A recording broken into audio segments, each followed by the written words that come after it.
Yung girl siya eh, di ba? Yes. Siya yung antagonist eh. So, Perfect. Siya yung orchestrator. oo eh. So, pwede talaga isipin dahil si Maris yung gumanap, parang isipin ng iba, maganda talaga yung ginawa niya. Eh, okay yung ginawa niya. Ano yung ano mo na take mo doon? Hindi, ang gusto ko talaga,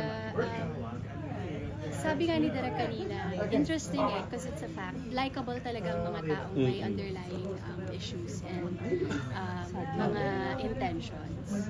So it's real na nagugustuhan mo talaga sila in person, hindi mo alam na ikaw pala yung i-attack.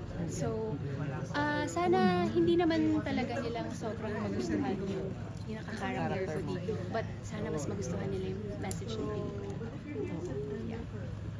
Tapos yung movie niyo ni Anthony? Ni Anthony, magsa-start na lang kami. Ngayon nag-workshop pa lang kami. And table readings. Pinaghahandaan talaga siya. Exciting talaga.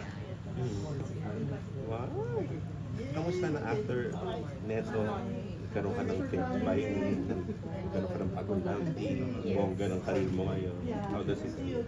Happy ako, sir. Like, hindi ko to in-expect talaga na dadating to itong taong 2024. And thankful ako sa mga blessings. Nagugulat ako sa mga dumadating. And masasabi ko na totoo talaga yung patience is a virtue. At hindi ito marathon. I mean, hindi ito racing, kung hindi marathon yung buhay. So, hanggat nabubuhay ka, laban lang. Kahit hindi mo pa naaabot yung mga pangarap mo, laban lang. Huwag ka talagang mapanghinaan ng loob. As in, keep that fire burning in your heart and don't dim your light for others. Do what you pag mabigyan ka ng opportunity, do your best. If not your best, like you're 150%. Anong thoughts mo sa nagkaroon ka bigla ng love team? As in organic siya, di ba, na na-form? Yes. Hindi ko in-expect yun actually. Kasi sa age ko na to, parang hindi na ako pang... Grabe naman sa age ko na to.